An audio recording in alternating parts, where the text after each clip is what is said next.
Hello and welcome to a brand new installment of Nintendo News Report for Thursday, April 27th, 2017. Now, let me tell you, this is a bit of a surprise show. Me and Donald planned this show all of 10 minutes ago, but with the new 2DS XL being announced, and with all these quick little hits on Snipper Clip sales and Super Bomberman R sales, and then all the stuff that happened last night, we were originally going to go tomorrow. But instead, we figured, hey, let's just do a nice little two-man show tonight. We are joined by, as always, one Donald Terrio. Yeah, I've been up since about 5 o'clock this morning, and there's been two giant bursts of news. Yeah, and here's the thing.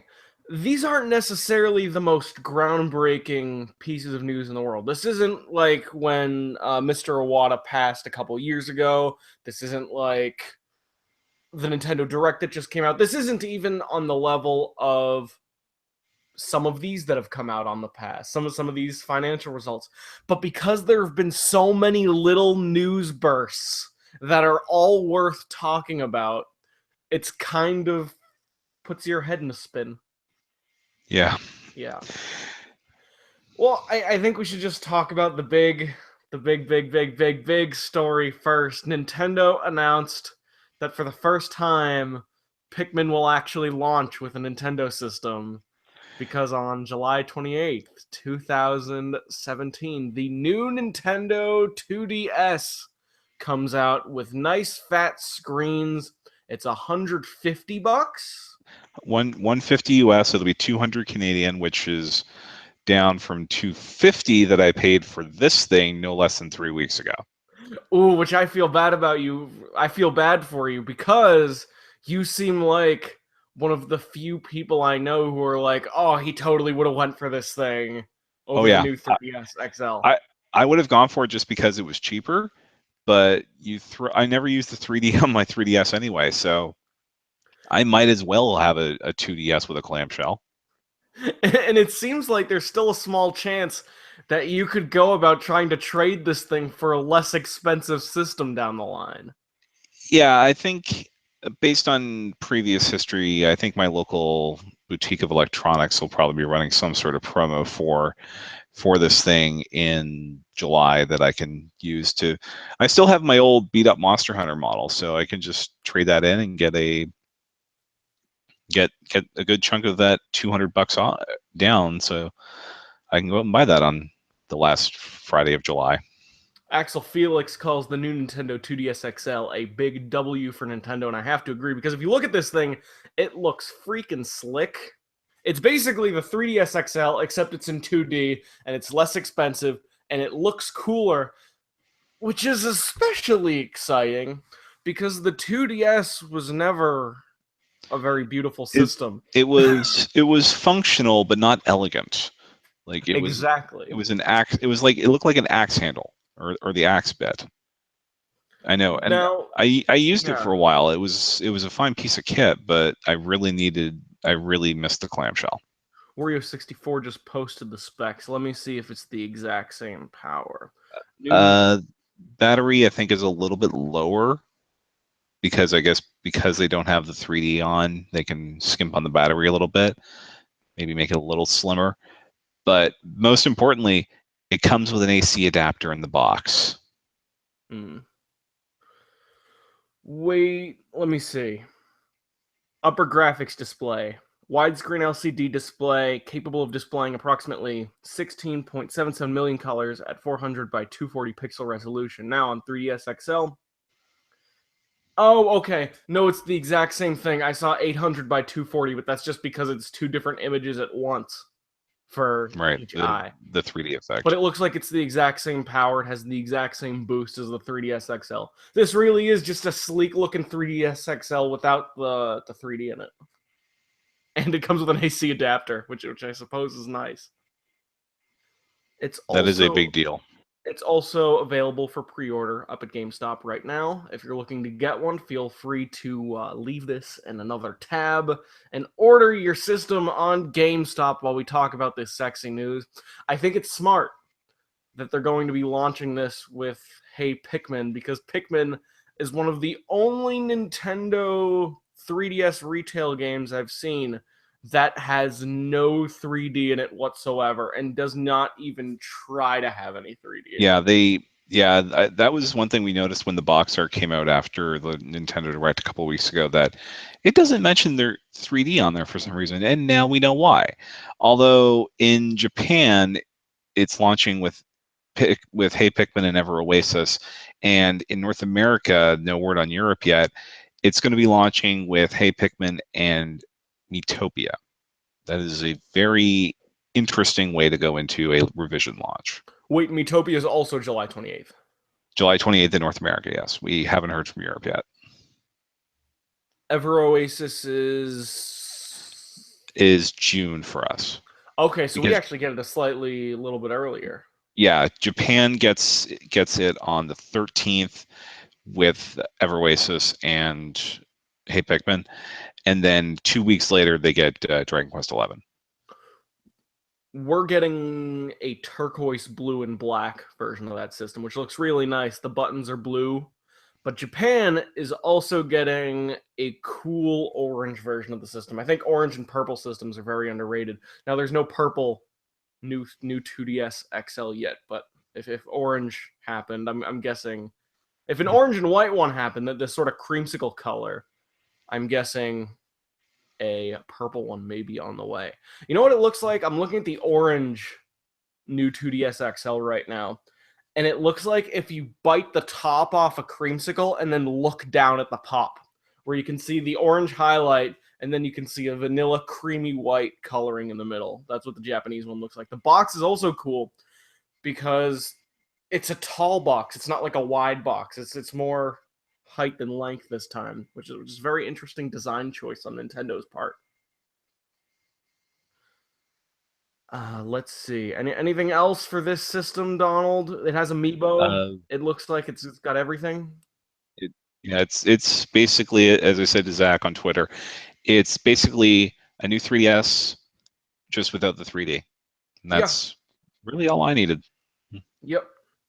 It's just cool because we have actual Nintendo Direct tier news coming out of this thing.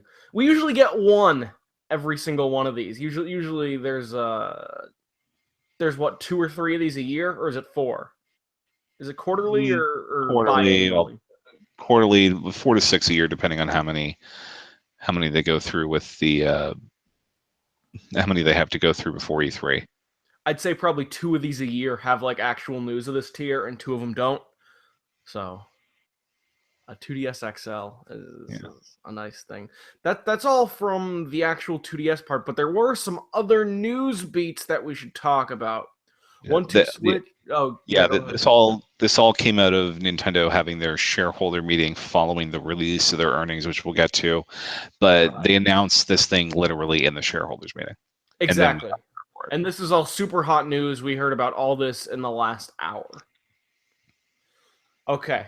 So all this stuff is happening tonight. We also have the fiscal earnings last night. We have stuff from that. We have a couple other little news stories. This one's probably going to take about an hour, but we might get it done a little sooner. We'll see. I got the chat open to answer a few questions here and there. Up on GameStop, as I said, looking Oreo64's Twitter right now. See, usually I will do just a tiny bit more research than I currently do in order to read up on these stories. But because this news is so hot, I actually have to relearn some of it as I do this little broadcast of ours. Super Bomberman R shipped over 500,000 units, which doesn't necessarily seem like a metric ton, except for Super Bomberman R, it's actually kind of a metric ton, especially considering it's Switch only. And as a percentage of the Switch user base, that's very significant that a third party title of up until the most recent patch, somewhat, we'll say, questionable quality, actually managed to perform anyway. So there's a lot more demand for classic Konami franchises than I think Konami ever gave them credit for. Or Hudson franchises, I guess, in this case. That's about a 20 to 25% attach rate worldwide, right? I think 20, and that's as of March. So this new patch I think would have caused the sales of Bomberman to spike a little bit. So maybe more of that because that's shipped to retail and digital sales. But We might see more more people maybe willing to pick up Bomberman. Or I know I'm far more interested in it now than I was when it came out and reviewed Right. somewhat poorly. I guess shipment wise, that gives it about a 20% attach rate, but that's still very impressive for Super Bomberman R, and gives us hope for a Castlevania with very poor camera control sometime in the near future. Snipper Clips, 350,000 downloads worldwide. Now that is not shipped, that is downloads, which is very, very nice That for a is $20 small-ish eShop game. that game has probably made its money back about 8 times over at this point with that level of sales, and for a digital title to have over 10%, especially on a Nintendo system, that's really cool. That's really good for it. Yeah, I agree. 1-2-Switch on track to ship 1 million units very soon, which is not a surprise. I wish it was packed in with the system. Even if it was packed in with the system, people would have called it not as good as Wii Sports. And now that it wasn't packed in with the system, it might be the most forgettable Nintendo published launch title since that Sing game on the Wii U. Yeah, pretty much. I mean, we have, although I think the fact that they left it out of the system, like they didn't pack it in, it let Zelda be Zelda. And we've seen the results of that. Nintendo has admitted that, Zelda has the attach rate for Zelda is roughly 1-to-1, depending on how you look at it. That was weird because, as we know, the big news about Breath of the Wild is that game sold more copies on Switch than Switches have been sold, at least in the United States. I guess Yeah, worldwide that changes yeah, to about 90%, right? 90% I think sell through, but they have shipped more between digital sales and what they've shipped to stores. There are more copies of Zelda in the wild than there are Switches, but that is probably going to level out. Although, I mean, I'm even tempted. To a humble 100%. Yeah, there'll be some equilibrium there. Although, I mean, I am even tempted to pick up Zelda Switch probably when the DLC comes out, but we'll see. Right, right.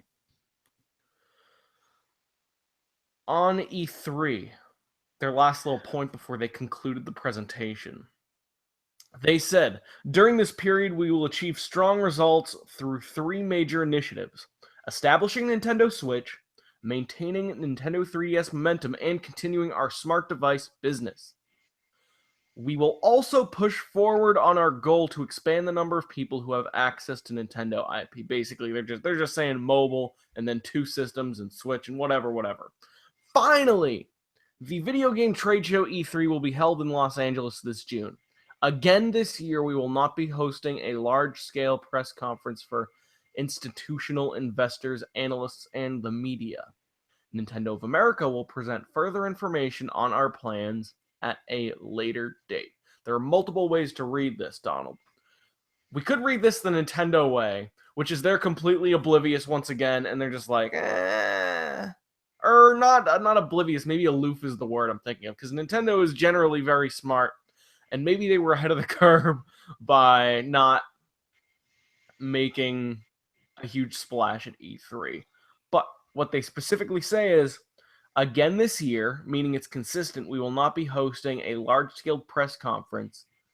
And here's the other interesting part: for institutional investors, analysts, and the media, which makes me wonder if E3 is going to be for the fans this year, if Nintendo's going to do an EA style, not event, but press conferencey thing that whoever gets into can see. I'm taking that until we hear otherwise to mean that they're going back to the format that we had the 2013 to 2015, in which they have a more intimate event for institutional investors and analysts, which is held during the first day of E3 proper. And instead of doing the giant canine and equine show beforehand for media and fans, they just do a digital event. Maybe it's hosted by Rick and Morty this year. Who knows? But we're probably going to see something like that. Rick and Morty makes a ton of sense for Nintendo to use at their Nintendo Direct equivalent this year if they're going to have one. And if you go to Best Buy, you can try out Switch games and pick up some of that McDonald's Szechuan sauce.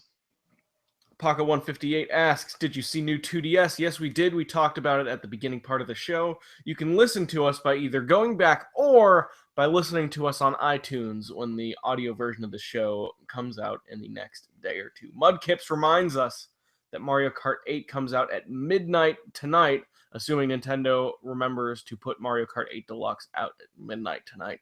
That game reviewed very well. It sounds like it's going to be the best Mario Kart game ever, according to reviewers. But it seems like it's just Mario Kart 8 with a few more things. And how much you like this game probably depends a lot on how much you actually care about battle mode. I care a lot about the Splatoon characters, but I don't necessarily $60 care about the Splatoon characters, if you know what I mean. It'll be my first physical Switch game because that's the main reason I got it. But yeah, I think I will probably put a fair bit of time into that simply because I have a lot of people that I play local multiplayer with, and 3DS, I mean, it's getting long in the tooth, but we have the options here to do Switch play, so looking forward to it. I did get another physical Nintendo Switch game. Since there's only two of us, I won't get up to get it to do show and tell. But my physical copy of Puyo Puyo Tetris did come in the mail. Finally, Tuesday. Yeah, I got mine digitally because it's $15 cheaper in Canada, and I had a Best Buy Rewards on coupon that basically let me get it for half off. I just bought an eShop card with, and that covered $20 of it right there. I think I like that game better in Japanese, Donald. I don't say this as someone who owned the Japanese version, but I say this as someone who played the Japanese demo and got to hear the fish thing go, Tetrisu! Over and over again. Now it's this weird, low-budget localization dub studio that does not really do so much justice to the lines in English, and some storytelling and localization text-wise that's just quite poor. The story in Puyo Puyo Tetris, when forced to examine it in English, is very quite poor, Donald, which is a shame because the actual puzzle gameplay and modes and levels are quite good. One might even say great.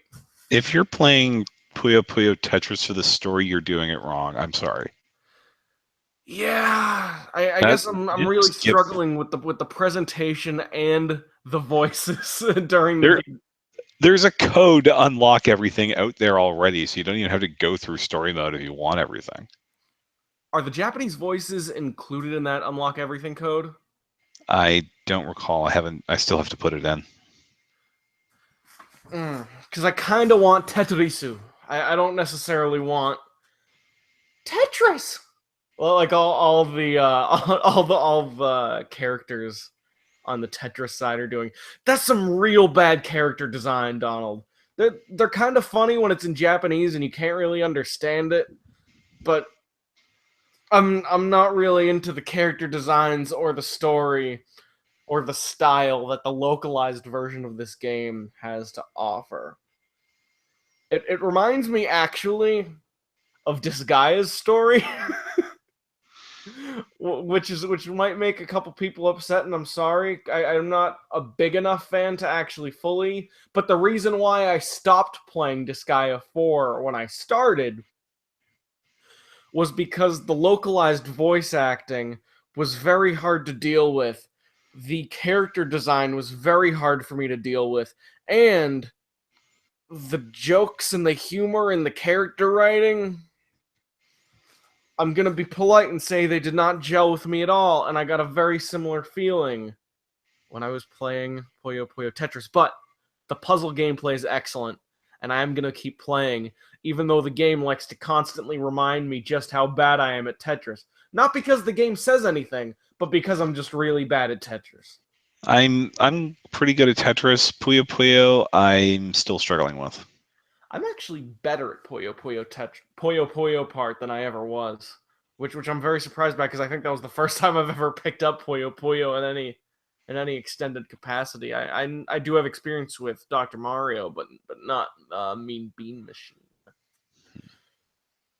Yeah, so there's the Puyo Puyo talk I did want to nestle in there. I wanted to give us a little break before we get back to the numbers. Mike Baker, good to talk, wants us to talk about the capacity for Switch Party Chat. Was that actually ever promised by Nintendo, Donald? They said you could use the phone to do some sort of party chat, but that's I think the extent of it. And I'm not even sure if it was party or just talking one on one with friends. Which, hey, guess what? You've got a phone. That's what it's theoretically designed for. And if you want to, you can put stuff like Skype or Discord on the things anyway. Right, absolutely. If you're gonna have your phone, why wouldn't you just put on Discord? Is the big question. In the Nintendo Switch's ascent to becoming the PlayStation Vita 2, my hope is that the Switch is going to get party chat that is just as excellent as the PlayStation Vitas.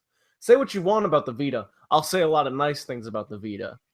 The party chat in Vita was second to none. It could be utilized in any game. It was right on the system. It was very easy to use. There was this sort of Vita community that popped up on 4chan that I got into for a little while, and I actually made some Vita friends on there, and we played Earth Defense Force 2017 for a super long time. And I think having that sort of party chat on the Switch would be very beneficial to the handheld community aspect of the Switch. But maybe that's just me. It's probably not, but maybe it's just me. What else do we have? Screen's 82% larger compared to the regular 2DS, which basically means it's just a 3DS XL, right? Yep. Okay. New 2DS XL, new 2DS XL, more.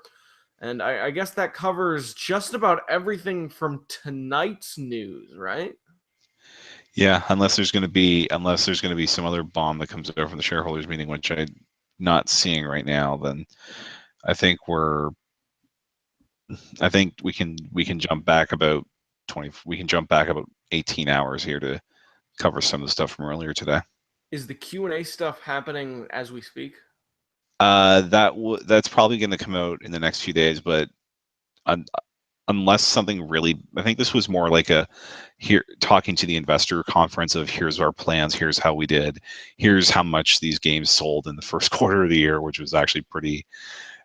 I might have to double back and just mention that 3DS games are selling quite well in the first quarter, even before the Switch came out.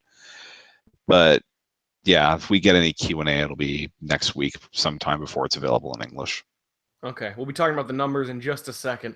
I want to talk about this little story first. Mr. Genyo Takeda announces his retirement from Nintendo after 45 years in the industry. We are now getting to the point in the video game industry, I guess we have been for the last 10 years or so, where people can regularly retire after 45, 50 years, have a full lifelong career, and no one bats an eye, which means the video game industry itself is starting to get some years in it. That's what I took away from this story immediately.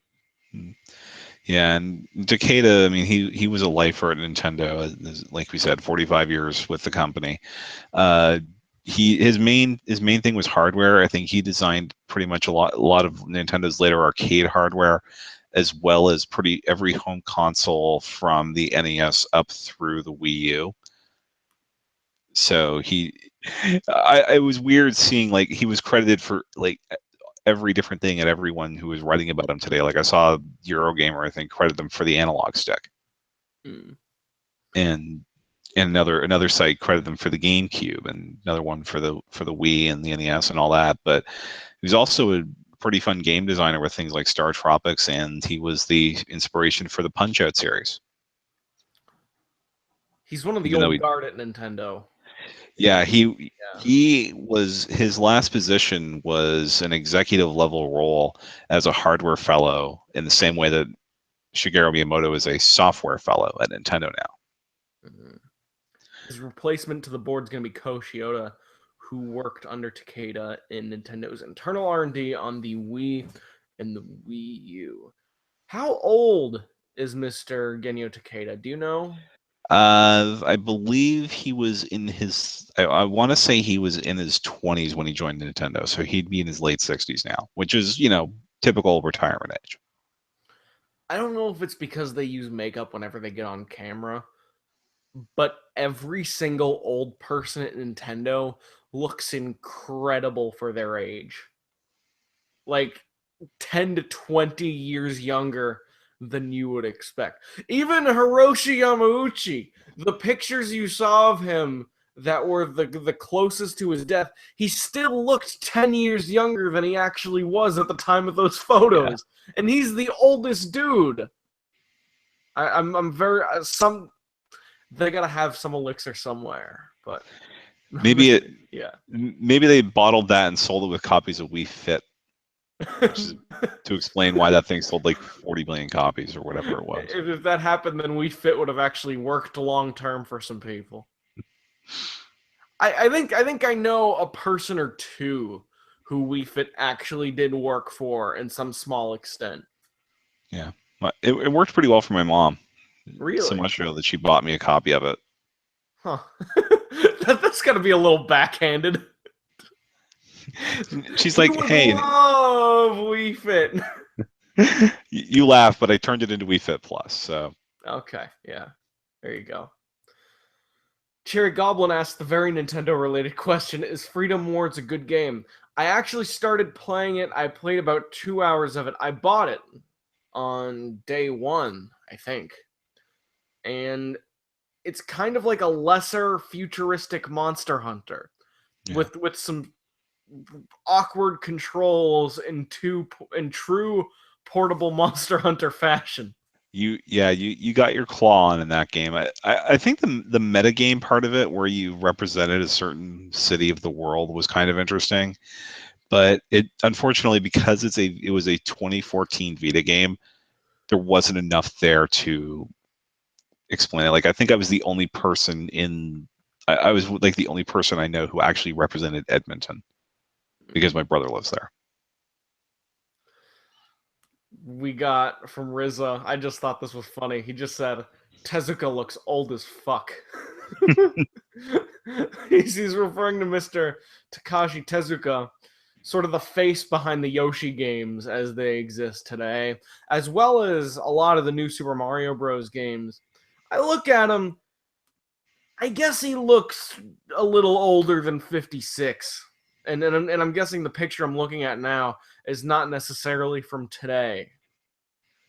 I don't think he looks that terrible. At the very least, you could probably say that he took in everyone's life essence so that Yeah, they could stay youthful. or everyone or he's got unlimited and everybody else drew from him.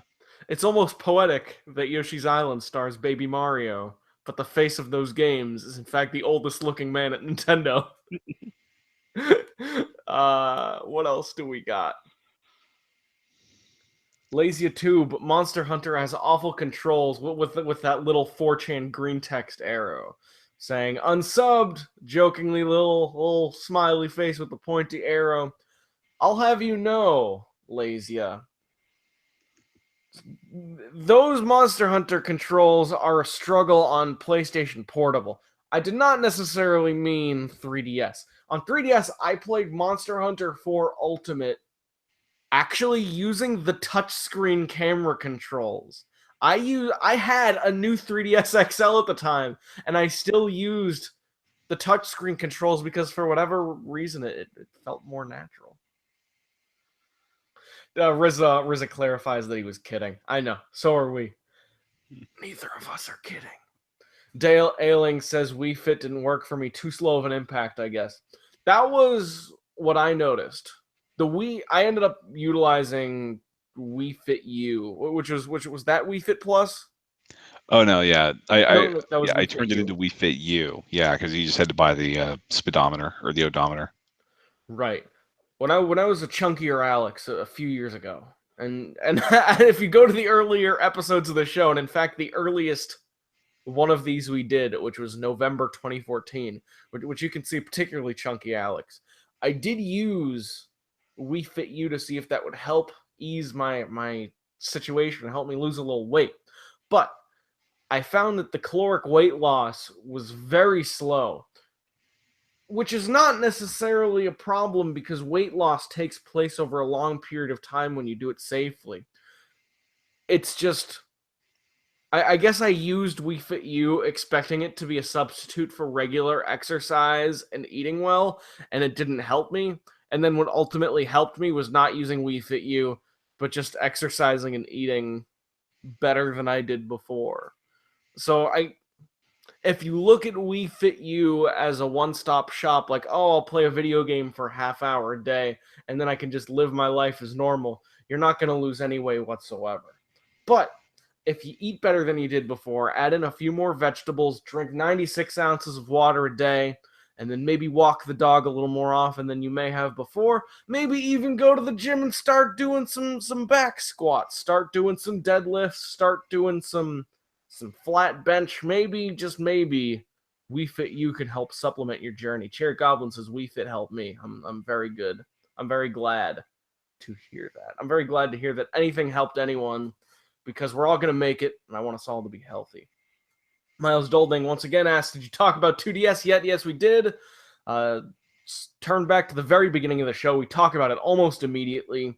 And also, feel free to listen to the audio version on iTunes, which will be going up presumably in the next 2 days as episode 26. Now, we have our final section of this show. Yesterday's Nintendo releases full fiscal year results. The Switch to Wii U sales ratio. Okay.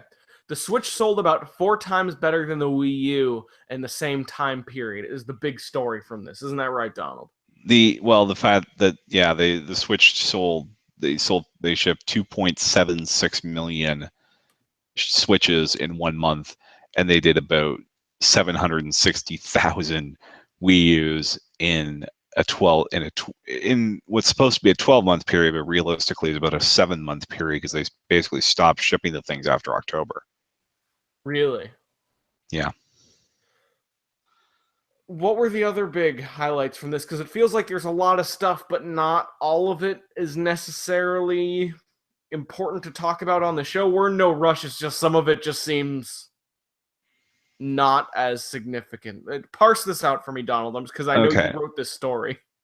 Yeah, I wrote it at 4:30 in the morning my time, but Nintendo did make a full year profit, only partially due to the fact they sold a baseball team at some point in the year. The the Pokemon Company had a really good year because they generated about $500 million in revenue just from Nintendo's share of the Pokemon Company, which goes along with the fact that, by the way, Sun and Moon sold a lot of copies, about 15 million in about 4.5 months. Riza asks a very good question. How much money does Nintendo have in the bank hard cash? I don't have an answer to your question, and in fact, that's like the perfect James Jones question. What I can say from knowledge that I've sort of gleaned in the past, I do know that Nintendo is very good at storing their money in their cheeks when they have successes. I know that Nintendo is very good at being frugal to the point that it will at times frustrate its stockholders. I also know that there's the famed Nintendo war chest that they ended up building during the Wii era, and they've probably built in some extent since then. They actually publish a balance sheet with their financial statements, which you can see on their investor relations site. So they have the total war chest there. Yeah, their cash and deposits, which is basically the war chest, is 662 billion yen. So that's about $6 billion in cash at market rates, give or take. Which is why when you hear video game pundits talking stuff like, oh, will this be the end of Xbox consoles because they didn't sell that well? Oh, is PlayStation going to go beyond generations and just end up going full PC next time? Which obviously they won't do considering how good PS4 is selling. People say that less about Nintendo because it's relatively common knowledge that if Nintendo has a failed system, they have enough successes that they generally have it in them to do at least one or two more. Yeah, like they're like just looking like their balance sheet, like I said, 662 billion yen in cash, and their like not notes and accounts payable is about a sixth of that, little more than a sixth of that. So they they theoretically could pay all their bills right now, and they'd still be 5 billion to the good. Jeez If it Louise. comes down to it. Man, I feel like a dumbass. And this is actually but go ahead. What were you this saying? is actually down from where they were when they were banking 2 or 3 billion a year during the Wii and DS era. Like when they were selling 3.8 million Wiis in the US in a month back in 2008, 2009, they were banking some hard cash to in case there was a rainy day, which ended up coming a few years later with the Wii U and the bath they had to take to save the 3DS. Right. Some software highlights that I want to focus on. Pokemon Sun and Moon have shipped 15.4 million copies in 4.5 months, making them the second best selling 3DS title behind Pokemon X and Y, which means that ranking is probably going to flip very, very soon. I would say by the end of the quarter that we're in now, that ranking is probably going to flip. Right. Now certainly the rate of sale is going to slow down. It won't necessarily be like Grand Theft Auto 5, who 3 or 4 years after its release is still like the number 3 best-selling game of the year. But Pokemon is not far behind those numbers. Yeah, I mean, Pokemon Sun and Moon have basically I think except maybe in February were the best selling 3DS games every month since they've come out in the US. Yeah. Okay. Super Mario Maker for 3DS shipped 2.3 million units in its December launch, while Kirby Planet Robobo sold 1.36 million units during its first fiscal year. Do we have the number for the Wii U version? Of Mario Maker, I Yeah. believe they would have updated that. Top selling sales units. Here we go.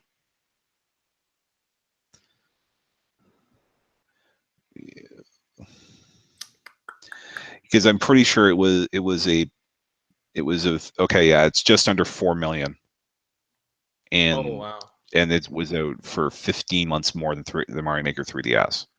That's slightly surprising that Super Mario Maker sold better on Wii U at all, although it did come out in December, which means there's plenty of time for that to flip, especially with 3DS getting a little bit of revitalization. Yeah, I Since it's still have to probably pick that staying up because I alive. want it. Yeah. Yeah, I actually do want to pick that up at some point, but I just haven't found the time for it. It doesn't But seem yeah, like a so great version of that game necessarily. it's got 100 original Mario levels from the people that know how to make Mario levels best. So at the very least, it'd be worth it for me for that. Yeah, but those aren't new Super Mario Bros. U Mario levels. Those are Mario Maker levels, which are at least one tier, maybe 3 below standard Mario design if the Wii U version is anything to go by. Yeah. And I think the other interesting numbers that come out of this are what they're projecting to do this year, this fiscal year. They're estimating 10 million switches. I know that some analysts were thinking they would set this to about 16 million for the year, but I think they may be being a little bit conservative with this because this is an estimate they actually want to hit. Right. And if they hit this, then they're going to be within spitting. They'll probably about this time next year, they'll probably have passed the Wii U already. 10 million Switches. That could be a production thing too, if Nintendo's struggling to catch up to demand. Yeah, like today I think was the first time that I saw Switches on sale and last more than a couple of minutes on Amazon. Like there was a good 45 minutes where you could get a Switch if you wanted it, but you had to be Prime, so that inherently slows it down. And the Switch is not yet to the point I think that Amazon's going to be ready to throw it out to the general public. Right. I have one more numbers question for you, Donald, that I hope you're able to answer. It says here Amiibo shipped 9.1 million figures and 9.3 million cards during the year. Now, do you know how much that compares to other years of Amiibo? In other year, like 9.1 million Amiibo figures at its peak was what they would do in a quarter. Like during the Smash Rush, and I think around the time that the Splatoon Amiibo came out, I believe that that quarter they sold. I want to say they sold about 10 million Amiibo in a quarter. Okay, So so Amiibo is dying down a little bit, but it's not but dying. yeah, it's not dead like Disney Infinity is. It's and it's not on hiatus like Skylanders is, but it effectively is dead, but it's struggling a bit. Maybe the Smash Amiibo coming out in July will have a kicker on it. Who knows? I know I've got 5 Amiibo on pre-order that are coming out within 2 weeks of each other, so I'm probably the wrong person to ask about this. Riza asks Cherry Goblin, but also we can answer: is Fire Emblem Heroes any good? It's all right. It's uh, I've gotten shockingly hooked into that game again. Has the game gotten any better? Because what I remember that game is an extremely simplified Fire Emblem that's very smart when you play it at first, and then you realize that it errs into repetitive and not necessarily strategic territory very They quickly. they've added they've added some of the Fire Emblem elements you would expect in an update that actually came out this week with where they've added some new story chapters that include things like defensive battles and reinforcements coming in. So it's not just throw your guys at the opponents and win. You actually do have to play a bit of defense now. That's And good. some of the and a lot of the experience for me is just seeing what happens when a metagame builds and then starts shifting without a clutch because the it just sitting back and going into the arena and seeing what people are using right now based on what they're drawing it's a bit of an interesting experience. I'm just really ticked off that I cannot get an axe unit to save my life. Okay. Have they finished the story in that game yet? They finished. They added like I said, they added a new set of story chapters today that deal with Path of Radiance. Mm-hmm. So they're building on it still, but there's the core story that you went through in the single player is pretty much done. Okay. I'm distracted because I just read a rumor that L Hitman 606 posted in the chat. You guys heard of a rumor of Sony obtaining the rights for Monster Hunter 5? And I'm reading an IGN board right now. It seems like that came out last November. And not only last November, but it was a 4chan V post. Don't trust anything that comes out of V. Sometimes 4chan is legitimate. 90% of the time, it's just people goofing off, lying to their friends on the internet, because of course people do that. Don't forget that 4chan is an anonymous message board, so you should take anything you read on there with an absolute grain of salt.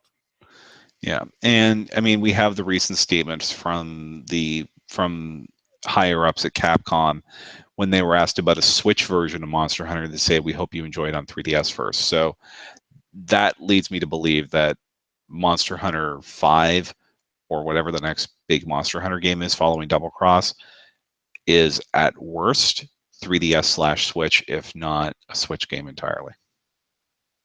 I think And the way it's Switch selling right. slash PS4 makes a lot of sense too.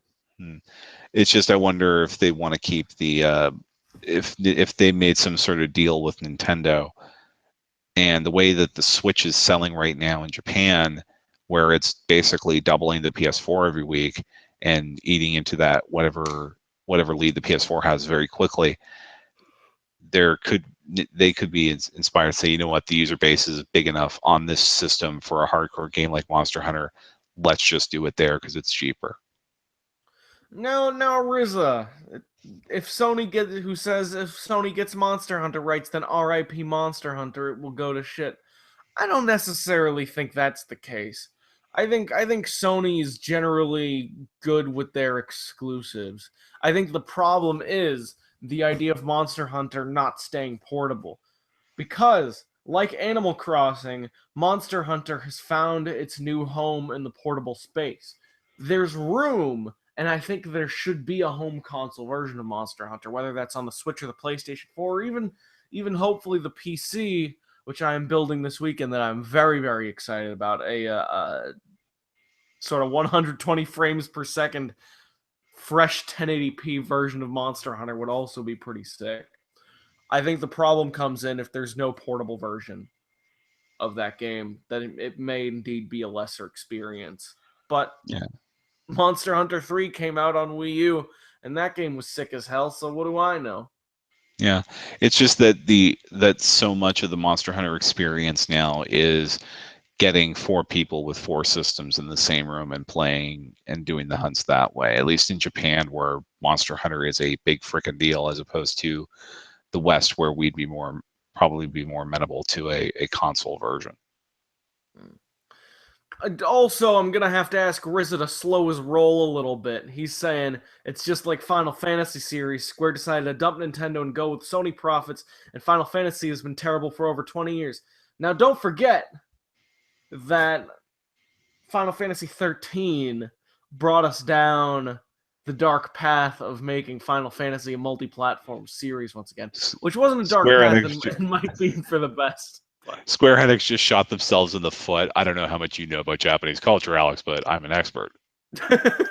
They have no loyalty whatsoever. Also, Final Fantasy 15 was sick. Some people disagree. I think Final Fantasy 15 was sick. Then again, I'm also the guy who would argue that Metal Gear Solid 5 was sick. Shoe Poopy 1 says, I haven't gotten a Switch yet because I got a Wii U at launch and I feel ripped off. I'm going to sell my Wii U and get a Switch later this year. Hopefully, a limited edition one comes out. RZA argues, don't sell it, dude. Get another job or cut back on your expenses. The Wii U is a great console. I have to concur with RZA because the Switch is not and probably will never be backwards compatible with the Wii U. So you should probably keep Wii U for archival purposes. I can speak from some limited experience. I'm someone who, when he was younger, I would always trade every game I got into GameStop so I could fund new games. And now, because I did that, my entire GameCube collection is gone. Most of my N64 collection is gone. My entire GBA library is gone. Most of my DS library is gone. Most of my original Wii library is gone. And I heavily regret that fact. So, if I can offer a recommendation, save up your money. $300 is not.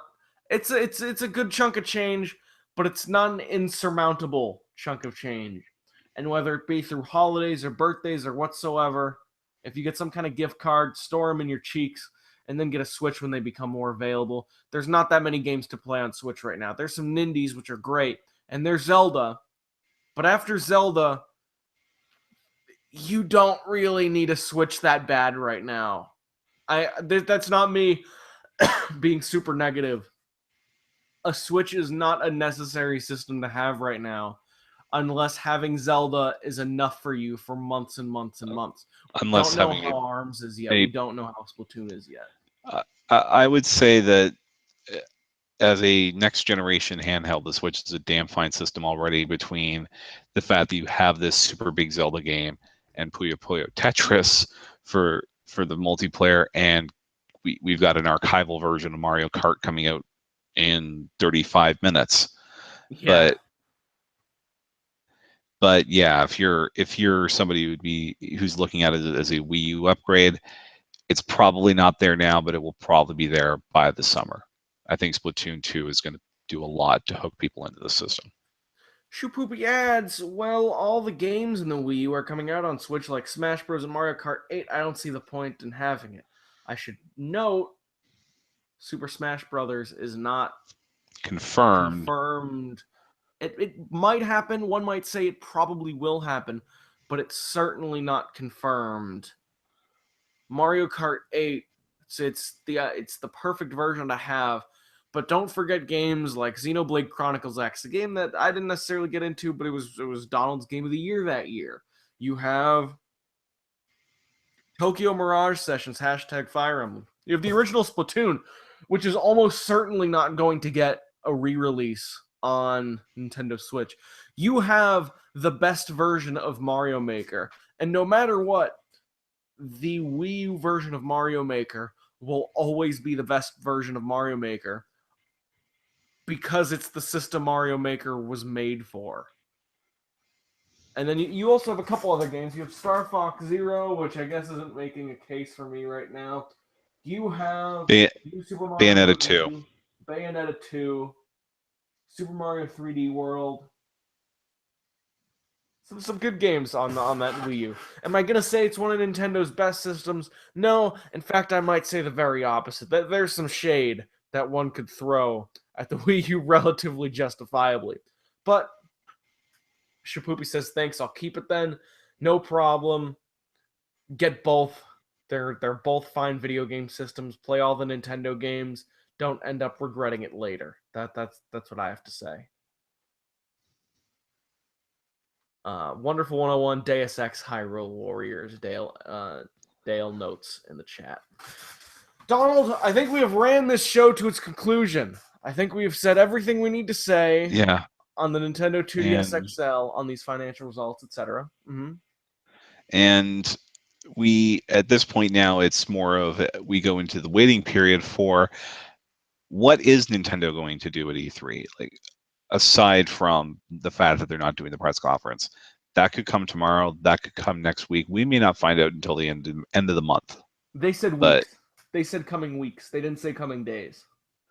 Yeah. I mean, just going off. They did say that, right? They said coming weeks. They said in the weeks ahead, but realistically, if they have anything beyond just, oh, we're doing a Treehouse Live and we have a digital event scheduled for 9 a.m. on Tuesday, they need to get that stuff announced right now. Like, we're talking if they go back to Best Buy for demos, for instance. They have a Splatoon 2 thing happening at E3. They have a Splatoon 2 tournament, that exhibition tournament they announced this week. I think we may not get the one video that ends up with Bill Trinen getting fired, but we're probably going to see something. We're probably going to have a fuller picture of Nintendo's plans for the second week of June by the time we do this show next week. I think. I'm not 100% positive Nintendo does what Nintendo does, but I'd like to think that we'll have more information on that next week. I think they'll have a direct. That's not the boldest prediction in the world. I think the only reason why they didn't have one last year was because Zelda, and they didn't have much else to show. Yeah, they got one day of Treehouse Live out of it though, and it was the most fun day of the V3 that I had all year. Mm. I think it'll be all right, Donald. That's my final prediction. I think it'll all be all right. And I think I'll have a nice, comfortable week off of work. Good. To sit back and watch this unfold. Good. I do believe that's our show for this week. There's a Fire Emblem Heroes live stream that's about to begin. You can go from one live stream to another if you're so inclined. I think that's on Nintendo's mobile channel. It is 11:30 at night. Enjoy Mario Kart when that comes out in a half hour. That's our show for this week. Make sure to go to patreon.com/NWR. Support good stuff. We got a Mario Kart play along that we're starting. It's a new Patreon feature, isn't that right? Yep, it'll be live. It'll be streamed live, but we'll be playing Mario Kart 8 Deluxe with High Roller patrons tomorrow night at I want to say 8 p.m. It says 8 p.m. I'm guessing that's Eastern time. So if you have Mario Kart 8 Deluxe, sadly I will not be able to join you. My copy is still in transit. To the best of my knowledge, will not be arriving until Monday. Have fun and try not to blast Neil too hard. Right. You can also get Nintendo News Report on iTunes. That you just look up Nintendo News Report, look for our little CNN logo, CNN inspired logo. We have 25 episodes up there now. This is going to be episode 26. This could be up tomorrow or the next day. I got some work to do, so it will definitely be up by Monday, but I think it's going to be up by Saturday. This is my general frame. I edit these myself, which means that you get them at a surprise time every single week. If you review us on iTunes, I will talk about it on a future show. Toward the end of the show, I'm not going to start the show with it because some people had some justifiable criticisms of that practice. So if you review us on iTunes, I will address it and talk about it, regardless of what the score is, regardless of what the content is on this show. Also, last time you saw Neil was Neil's final episode as a regular. We'll probably have him in some guest capacity in the future, but we are trying to find a new fourth chair. The way this show format has been so far is it's been me and Donald running the ship. Zach is our go-to third chair, and then Neil is our go-to fourth chair. That's going to be changing some point in the future because Neil has other obligations. Neil's the boss of the website. He's got shit to do. He's Pardon got my shit French. to do. Yeah. But Nintendo News Report will continue on. We'll find some solution. Maybe the solution will just be to keep this as a two-man tight show. Maybe we'll just do a rotating guest seat, as so many other successful YouTube podcasts do. Say about that. Let me know at alexander@nintendoworldreport.com. Maybe we should get our own email alias at some point. I don't know. Or maybe tell me what you want through the chat or through iTunes. That's all I have to say. That's our show. Have a good night. Bye-bye. Bye.